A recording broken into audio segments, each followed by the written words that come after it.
BJPनि सुबुं सांग्रांथि मेल सानसेनि हाबाफारिजों खुंनाय सांग्रांथि मेलाव 4,000निबो बांसिन सुबुङा बाहागो लानायखौ नुनो मोन्दों।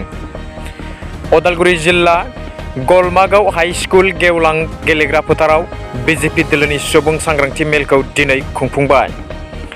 सोलोंथाइ बिथिं आरो समाज जौगानायनि सायाव सरकारनि खामानि मावनायखौ रायजो राजानि गेजेराव रोखायै फोरमायो।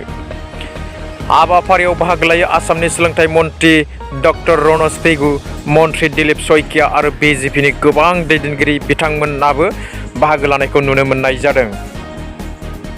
ব্যৱহাৰ কৰা নাই আৰু ইণ্ডিয়া এলায়েন্সৰ কাৰণে আজিৰ দিনটো অমানিশাৰ দিন হিচাপে প্ৰতিপন্ন হ'ল। কাৰণ ছেমি ফাইনেলত যিহেতু পৰাস্ত হ'ল, গতিকে তেওঁলোক ফাইনেললৈ যাবই নোৱাৰে। গতিকে ছেমি ফাইনেলত তেওঁলোক পৰাস্ত হ'ল, তেওঁলোক ফাইনেললৈ যাব নোৱাৰে। তেওঁলোকৰ ভাষাতে মোৰ এইটো প্ৰতিক্ৰিয়া থাকিব। যোৱাকালি আপুনি কৈছিলে মিডিয়াৰ আগত যোৱাকালি কৈছে যে মিঠাই খাম আমি।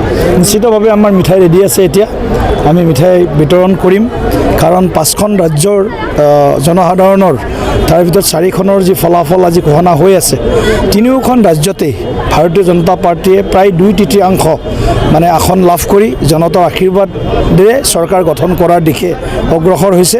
নৰেন্দ্ৰ মোদী ডাঙৰীয়াৰ যি বিশাল ব্যক্তিত্ব, নেতৃত্ব, ভৱিষ্যদৰ্শী তেখেতৰ যিবিলাক কাম কাজ, সেই কাম কাজৰ প্ৰতি ৰাইজ, ভাৰতীয় জনতা পাৰ্টীৰ প্ৰতি ৰাইজ সন্তুষ্টি আৰু প্ৰদৰ্শন আজি ৰিজাল্টৰ যোগে দেখিবলৈ পাইছোঁ।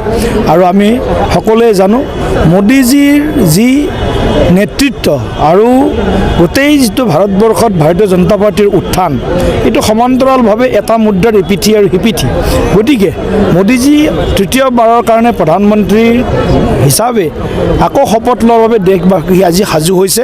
আৰু তাৰ প্ৰতিফলন আজি 3খন ৰাজ্যত ভাৰতীয় জনতা পাৰ্টীৰ প্ৰতি ৰাইজৰ যি ব্যাপক জনসমৰ্থন, স্বতঃস্ফূৰ্ত সমৰ্থন, এইটোৱে মানে নিৰ্ণয় কৰিছে। নিশ্চিতভাৱে ওদালগুৰিতো আমি মেডিকেল কলেজ স্থাপনৰ কাৰণে ইতিমধ্যে নীতিগতভাৱে আমাৰ সিদ্ধান্ত হৈছে। আৰু সোনকালে তামোলপুৰখন আমি প্ৰায় পূৰ্ণ গতিত ইয়াৰ পৰা 30 কিলোমিটাৰ দূৰত তামোলপুৰ মেডিকেল কলেজৰ কাম পূৰ্ণ গতিত চলাই আছোঁ।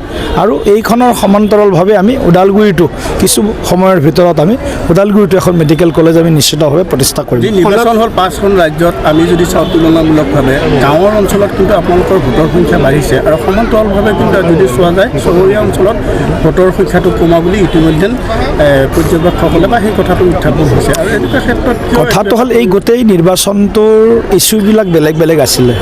ৰাষ্ট্ৰীয় বিষয়ৰ উপৰিও ৰাজ্যিক বহুত বিষয় এই নিৰ্বাচনত প্ৰভাৱ বিস্তাৰ কৰিছে। ছত্তীশগড়ত যেনেকুৱা মাওবাদ, কথাটো কৈছোঁ, দক্ষিণ ছত্তীশগড় অঞ্চলত আজিও কংগ্ৰেছে কিছু আসন লাভ কৰিছে। এই নিৰ্বাচনৰ ফলাফলে বহুত কথাৰ ইংগিত বহন কৰিছে বা কৰিব।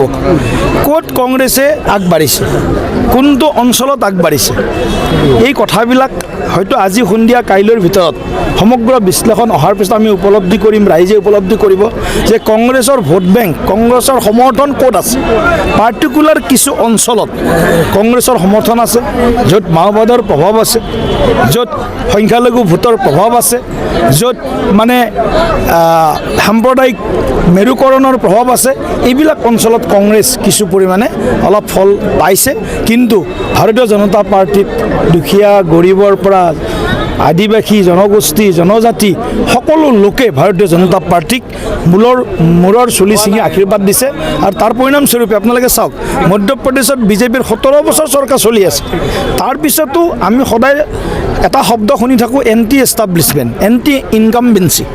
তাৰ বিপৰীতে মধ্যপ্ৰদেশত এই নতুন যিটো শব্দ মোদী ডাঙৰীয়াই তেওঁৰ নিৰ্বাচনী যিটো ৰাজনীতিত সংযোজন কৰিছে যে প্ৰ' ইনকামবেঞ্চি, মানে এষ্টাব্লিছমেণ্ট যিটো শব্দ, এই শব্দবিলাক মোদী ডাঙৰীয়াৰ দিনত আৰম্ভ হৈছে।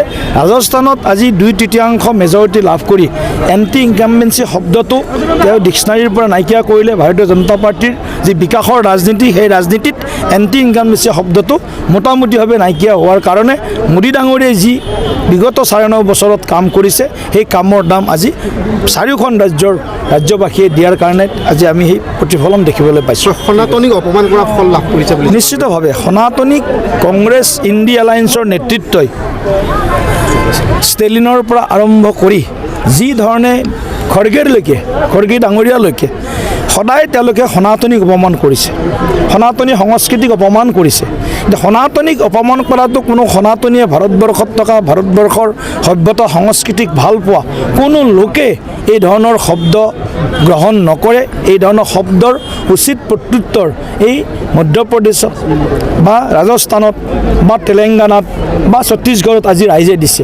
আজি কংগ্ৰেছৰ কিছু নেতৃত্বই আজি OBCৰ কথা কৈছে, OBC নেতৃত্বৰ কথা। OBCত যিমান নেতৃত্ব ভাৰতীয় জনতা পাৰ্টীয়ে, OBC কমিশ্যন ভাৰতীয় জনতা পাৰ্টীৰ দিনত গঠন হ'ল।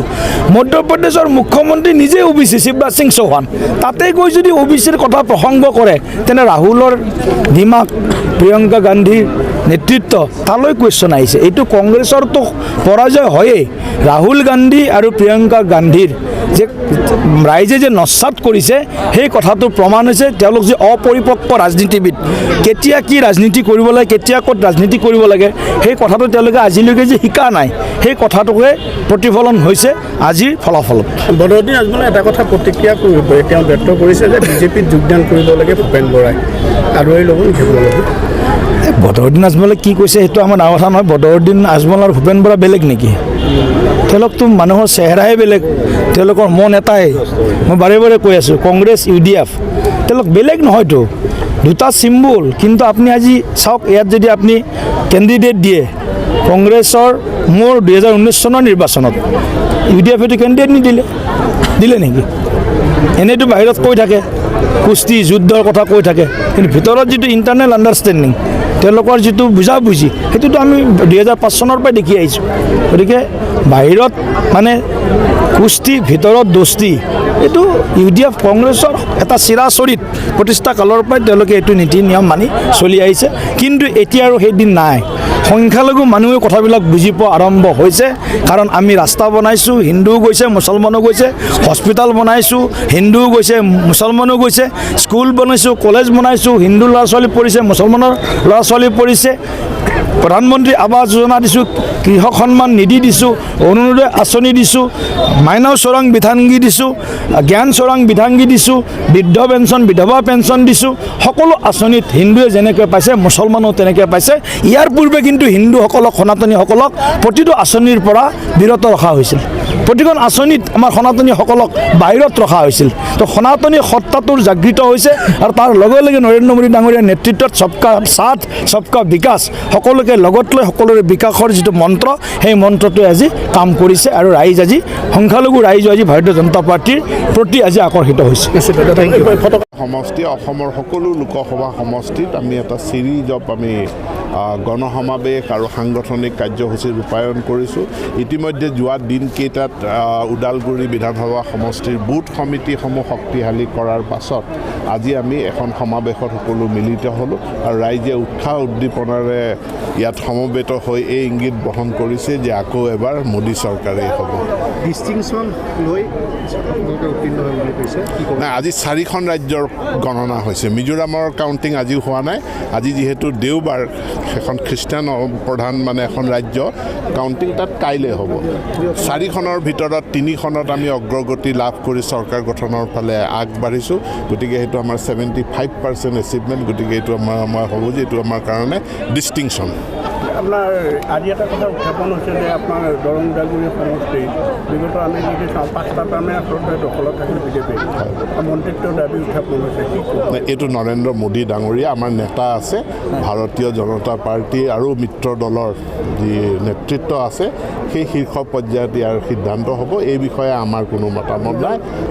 আমি এটা নামেই চিনি পাওঁ, সেইটো হ'ল নৰেন্দ্ৰ মোদী। তেখেতক আমাক প্ৰধানমন্ত্ৰী লাগে আৰু তেখেতক প্ৰধানমন্ত্ৰী কৰিবৰ কাৰণে যি প্ৰয়োজনীয় সংখ্যা লাগে তাত দৰং ওদালগুৰিৰ সংখ্যাটো যুক্ত হ'ব। দুজন আপোনালোকে আচলতে অভিজ্ঞ মন্ত্ৰী আছে, দুজনে দায়িত্ব লৈ আছে, আপুনি আৰু পীযুষ হাজৰিকা। তেনেকুৱা ক্ষেত্ৰত আপোনালোকৰ ব্যক্তিগতভাৱে যদি আমি সোধোঁ, মন্ত্ৰিত্ব আপোনালোকে কেন্দ্ৰীয় মন্ত্ৰিত্ব নাই, এই বিষয়ত আমাৰ কোনো মতামত নাথাকে। এইটো আমাৰ দলৰ, আমি খুব এটা ভাৰতীয় জনতা পাৰ্টী এটা ডিচিপ্লিন পাৰ্টী। ইয়াৰ যি আমাৰ মূল নেতৃত্ব আছে তেওঁলোকৰ আদেশ নিৰ্দেশ মতে দল পৰিচালিত হয়, আমিও পৰিচালিত হওঁ। কেন্দ্ৰীয় সমিতি আছে, তাত আলোচনা হয়। ইয়াত আমাৰ কোনো ব্যক্তিগত মত ছেমি ফাইনেলটো জিকিলোৱেই গতিকে চূড়ান্তৰ যিটো ফাইনেল হ'ব ফাইনেলতো ইয়াতকৈও ভাল ফলাফল হ'ব। নিযুক্তিৰ কথা কৈছিল BTCত কিন্তু নিযুক্তি প্ৰক্ৰিয়া কিন্তু কৰা নাই 3টা বছৰ পাৰ হ'ব চৰকাৰলৈ এনেক্ষেত্ৰত আপোনালোকৰ অসুবিধা হ'ব পাৰে নেকি? টেট পৰীক্ষা হ'ল তাতো কিন্তু এতিয়ালৈ এডভাৰটাইজমেণ্ট মূল কথাটো হ'ল নিকা হ'ব লাগিব, স্বচ্ছ হ'ব লাগিব, যোগ্য ব্যক্তিয়ে পাব লাগিব আৰু ই আইন মানে বিধিসন্মতভাৱে হ'ব লাগিব। সেই কামখিনি হৈ আছে, টেটটো হৈ গ'ল, খুব সোনকালে লোকসভা নিৰ্বাচনৰ আগত হ'ব নিশ্চিত লোকসভা নিৰ্বাচন আহিব যাব, এইটোৰ লগত আমাৰ অন্যান্য চৰকাৰৰ দৈনন্দিন যিবিলাক কাম কাজ আছে তাৰ সম্পৰ্ক নাই। আমাৰ উন্নয়ন নিযুক্তি এই কামবিলাকো চলি থাকে। আপুনি এটা কথা কৈছে ভাষণত যে যি 13টা দল আছে ৰাজনৈতিক দল আছে তেওঁলোকে বিধায়কৰ পদ তেওঁলোকে খাটা খোলাৰ কথা কৈছে। নহয়, তেওঁলোকৰ যিহেতু MLA নাই, তেওঁলোকৰ মানে ৰাজনৈতিক দল হিচাপে খাটা খোলা নাই আৰু MPত 24ততো বহুত দলৰ খাটাটো খোল নাখায়েই, গতিকে MLAটো খাটা খোল কৰাটো বহুত কষ্টকৰ কাম হ'ব। মই সেইকাৰণে সহজ উপায় এটা দিছোঁ, কোনোবা পঞ্চায়তত ৱাৰ্ড মেম্বাৰ এটা জিকি পেলাই যাতে খাটাখন খুলি লয় পলিটিকেল পাৰ্টি হিচাপে।